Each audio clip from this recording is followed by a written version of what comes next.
guys, I want to hear your take on this because I think that the dam is really about to burst when it comes to the conflict with Israel and Palestine and Hamas and Benjamin Netanyahu and the United States of America and Joe Biden. Like all of these things, I think are coming to a head. I think this might be over in a month because we just saw the United, something I never thought what I would ever see happen in my lifetime. We just saw the United States of America choose not to veto a resolution that was in any way condemning the state of Israel. We had another. I think this was the third or fourth. I forget which one it was, but the third or fourth UN ceasefire resolution. We had already vetoed the previous ones, and this one we chose to abstain. And it really pissed off Benjamin Netanyahu. He went and canceled a delegation to the White House, which he has since reversed and is sending them. It's been a weird thing. I don't know what's going on behind closed doors there, but the tension between the White House and Netanyahu is about to break, and something's got to give because the current state of affairs, I don't think, can continue for too much longer if the United States of America is doing something as serious as not serious. They should have done this the whole time, but it is a massive change in policy that, again, I never thought I would see. But what do you guys think? Do you guys think this is a sign of significant movement behind closed doors that we aren't privy to, or do you think this is more just posturing and trying to extend this out as long as possible? And I guess I will throw to Bree and not just let you guys fight over it. Thanks. I'm not too sure yet. I've been going kind of back and forth on that, on what are we going to see next here. I think it's good that they finally did something, something. Abstaining is still whatever. Like, it would have been nice if they just voted on it, instead of abstaining. But I'll take what I can get, I guess, as far as how they're going to handle that situation goes. That being said, as soon as it happened, they were asking, is this binding? Is this binding to Israel? And the U.S. right away said it's non-binding. No. So it's like they immediately kind of took their side again, but they're trying to like straddle this middle line where they don't give too much away, where they don't, get in trouble from us to call them out, because we've been calling him out. Everybody has been. They've been calling out President Biden and how he's been dealing with all of this. And this is the first time that they've done anything that's gone against Israel in any way. And you're right. He is pissed. Netanyahu's pissed. I'm so bad at saying his name. Yeah. Ignore that. There we go. There we go. Perfect. That guy. Nice shirt. But China's UN ambassador, they blatantly came out and said, no, this is binding. So it's going to be interesting to see how it plays out. I'm not sure. I do think that, like TJ said, it's coming to a head. Like, something is going to burst. The dam's going to burst. People are getting angry. And what is it? 35,000 dead in Gaza now. Like, it's just out of control. They should have ceased fire a long time ago. And to blatantly say that they're not going to cease fire, despite the resolution, goes against the UN. They should be held accountable. What do you think, James? I guess like a lot of things. And I've been trying to figure this out since the beginning when we first started talking about ceasefires. Is like, what does enforcing a ceasefire really look like? And so I think that for the US to abstain, I think that there's a lot of like geopolitical things that they are trying to do because Israel is a pariah state now. We've already been losing like a lot of our hegemonic position over the past few years with like BRICS and things like that. And like, PPP, China is basically better. They've already surpassed us in purchasing power parity, as like an economy goes.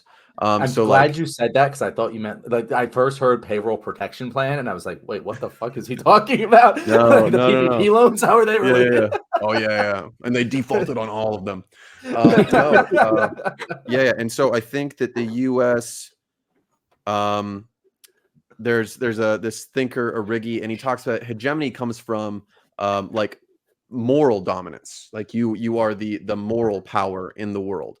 And I think post World War, we were able to do that. We were able to like sustain that image, and vocally supporting a genocide really is like the last like little like column that's holding up any kind of hegemony that we might still hold. So I think that we kind of had to do it. And I think that it's the enforcing part of this, it is binding. Like however they say, like I think them saying like it's not binding means like we might not abide by it. Like we might keep sending them weapons, keep sending them aid. Like what the fuck? That part is the part that I don't understand. I was reading an article about it, and they were talking about the language. Yeah. That it says demand, and the U.S. is saying, "Oh, well, that's not the same word." Yeah, it's still a demand. And there's one other part that felt important, which was like a week ago, 2 weeks ago. I don't know. Things are happening very fast now. Where I think it was Malaysia came out and they're like, because it was after like the fourth veto by the US. And they're like, yo, this whole fucking 6 countries getting to decide like everything for everyone's bullshit. Let's take away this power. So like there's also the idea of like holding together a global power block in general. Like who knows? Yeah. Listen, I didn't hear about that, but I'm glad to hear because I mean, listen, I'm not the first person to think of this. I remember learning about this like in middle school that the UN has half a dozen countries that can veto anything. I said, that doesn't make any sense. That kind of takes away from the title United Nations. It sounds like, these 5 nations and their, junior partners. That's what it kind of sounds like if you guys actually get to run everything. So I'm glad to hear that this has come up from somewhere at least. And as far as the moral hegemony thing, I hadn't heard that argument or that's a sentence yet, James, but that is kind of funny to think about that the United States, fresh off being the only country in human history to incinerate entire towns with 2 nuclear bombs. That we're the moral leader of the planet Earth right now. Like all this goes through us. We can definitely decide what's right and wrong for everybody else. There's no better judge than good old Uncle Sam. And that's about storytelling. We were able to craft a story that was the dominant story across the world, and now us are crafting a new narrative that they can't control, and it is tearing down whatever thin veneer of morality there ever was. Hence banning TikTok. Yeah, it's essentially a simulacrum for just life in general, like in the modern world, that it's about tearing apart these ancient myths that we all grew up learning and bought into. And now that we're adults, we're figuring out, okay, how did people just buy into this shit for decades and decades on end without questioning it? Like, it's like the thing, like we all knew adults were incompetent, but we didn't know the situation was this dire until we became adults and how bad it actually was. And I hadn't heard, Bree, you mentioned something about that. I think it was you talked about that. Well, this says like you must do this or it's enforced or something. And like, well, that's not what the language really means. And that sounds absurd, but now that I think about it, if you're writing a UN resolution, you have to do it in every language. And languages are complex. And some words we don't have a word for, different, like Schadenfreude. Like we don't have a word in English for Schadenfreude. Like we actually have to use the German word. So I doubt that's what's going on here, but I can easily foresee that being an actual issue. And all right, listen. I don't think much of the United States, as much as people would imagine. But I got to tell you, abstaining, bitch move, coward shit right there. I think of what you love in the United States, but I didn't think them to be weak like that. If you're going to make a vote either in the positive or the negative. Like if I don't understand what you have to gain, but say, I'm going to sit this one out because no one's happy with that. Nobody is happy with that. I guess we're moderately happy because it's better than a veto. But that kind of just proves that what John was saying, that the administration is actually really afraid of what's going on right now because it's hurting their image. So they're going to try to take the coward's move and straddle the fence when that there is no fence straddling here. You can't be half a gangster on this. You have to go in or out on everything that's going on here. And lastly, second to last, the last is going to be pretty good, trust me. But the second to last thing is about the ceasefire. The ceasefire is for Ramadan, if I remember correctly, right? It's not a total ceasefire in this resolution. This is just for the holy month of Ramadan. I remember checking that before I got here. Am I correct on that? I did not actually read that part. So that's right. Okay. Well, of course, no checks on that. So here's the thing: I knew that the ceasefire was meaningless because the U.S. wasn't putting their teeth behind it, so I didn't even read the details because it didn't matter. You know, like it is a significant change in policy, but unless the U.S. is enforcing it, there's like, what is the UN going to do? And that's the crux of the whole, like, that. What you're talking about, James, is like exactly the problem here. Is that, like, if this becomes an international legal conflict, there is so much more danger to the United States than simply, like, Biden is an easy out. Like, it's an easy out of just like, hey, yeah, we tried to like work it from the inside, but Netanyahu's obviously a crazy person. He's a genocidal dictator, and he's got to go.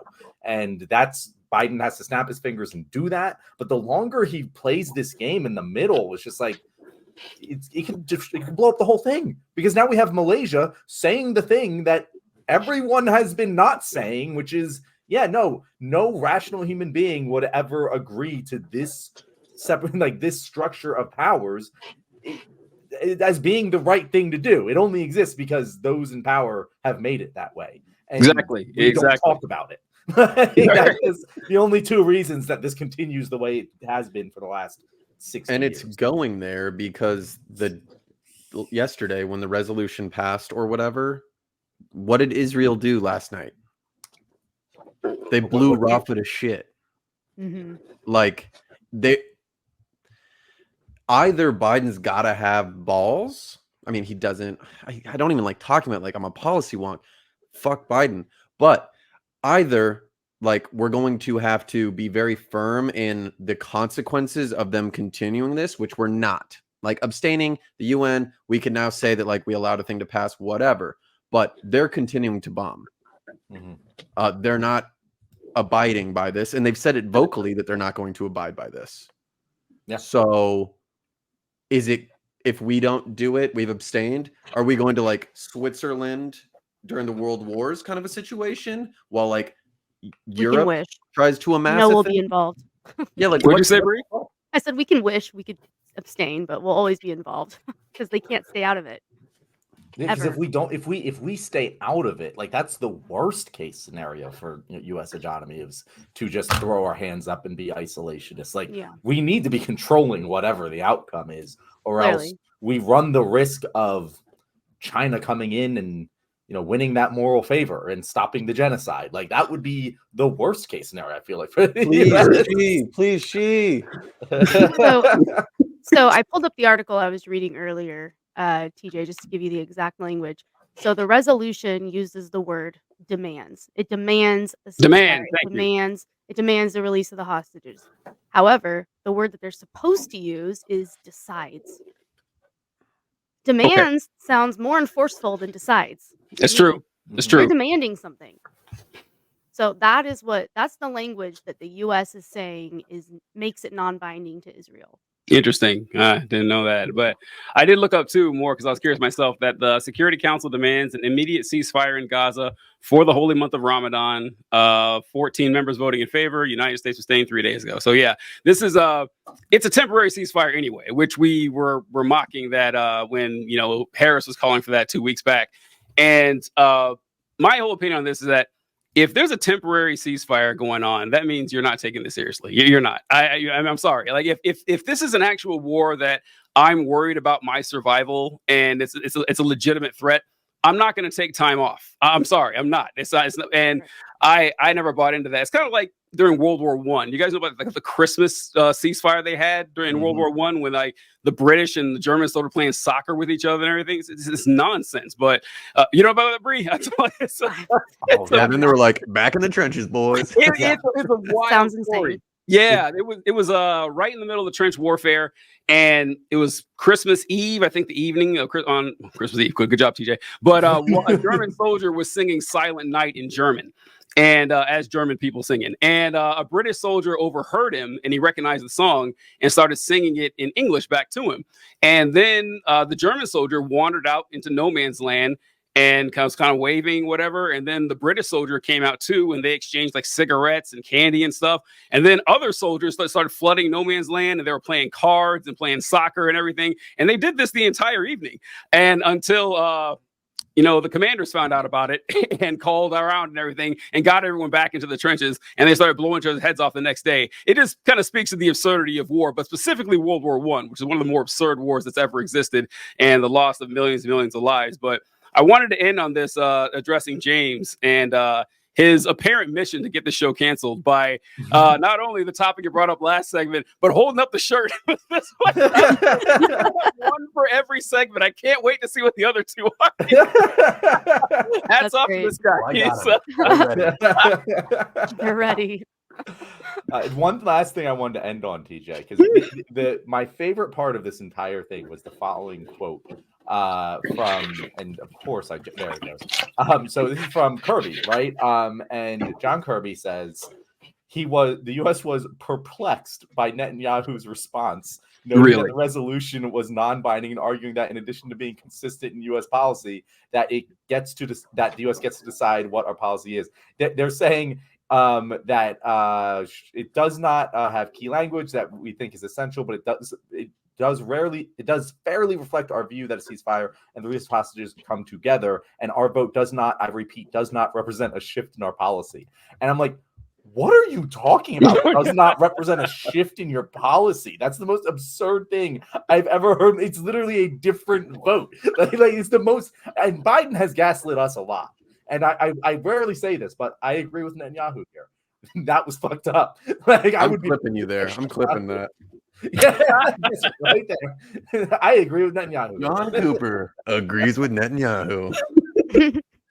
John Kirby's a dick. That was good stuff.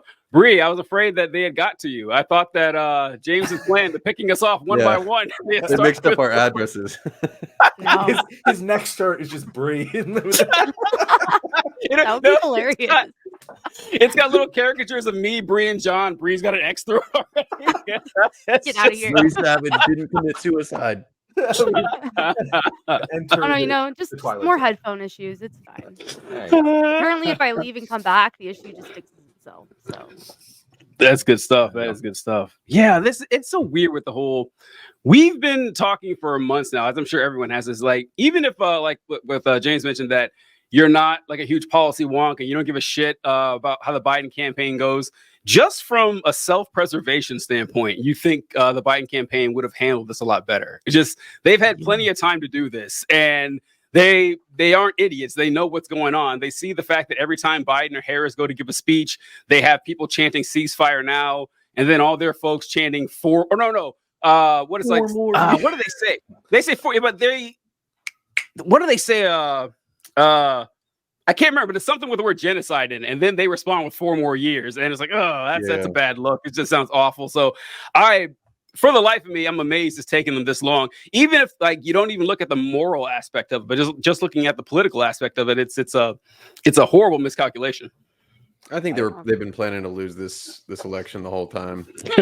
So they're I just threw in the towel. Yeah, I'm not gonna lose anyway. If I was trying to lose this election, this is how I would do it. I couldn't do it better. Yes, it might be the most unlosable election, and they're like, you know what we're gonna do? We're gonna support a genocide. It is wild. It is pretty wild. I still think that Trump. I don't see Trump winning. I just can't. There's a lot of reasons they'll go over too in the Ron McDaniel section. I can't wait to get to that one. But man, Biden is giving it the old college try. Like he really is doing his dead level best to snatch defeat from the jaws of victory. It is bad times, folks. All right. I mean, look at how they handled the 2016 election, the DNC. Like they don't make great choices. They haven't learned either. They haven't learned in 8 years. They will not learn. I mean, clearly, we've tried. All right, guys, thank you so much for making it to the end of this episode. And this is a special one because this week is when we unveil Project 2028. So if you're into that, make sure you leave a comment, like this, subscribe, because I think I'm going to have to talk with James after this and organize this. But before we do that, let's definitely introduce you guys to our amazing guests this week. Bree, I'll let you go first. Tell our audience where they can find you. Hey, everyone. Thanks for having me, John and TJ. I appreciate it. You can find me on TikTok. I'm also on Instagram, and I'm trying to start a YouTube channel, so I'll get there eventually, but I'm mostly on TikTok right now. My username is @thesavagetruth, And yeah, come follow me. James, where can everyone find you? Hey everybody. Yeah, it has been an absolute pleasure talking to you guys. You guys can find me on TikTok, Instagram, or the old www dot. That'll be Comrade Workwear, pretty much anywhere.